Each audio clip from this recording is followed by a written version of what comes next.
I decided to create some art from random color palettes generated from images I found on Flickr. Here's how it went.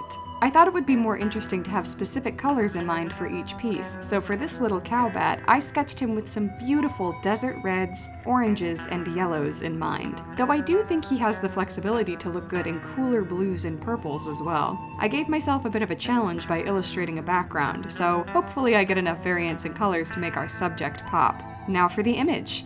I randomly selected this lovely image off of Flickr, posted by Ken, no last name, and this was the color palette that Procreate generated from the image. I was very interested in this palette. It's much more varied and bright than I would usually use in a piece like this. There were basically no natural tones, so I would have to let go of the idea of local color and lean a little bit more into a surreal look.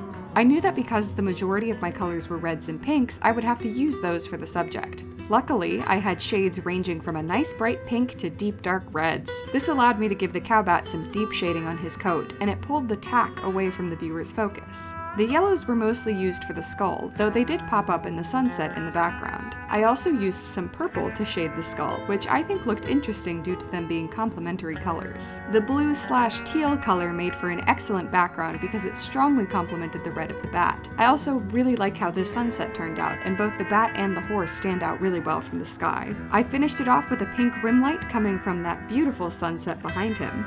What do you think of the final product? Did I manage to pull off this color palette, or was it a total fail?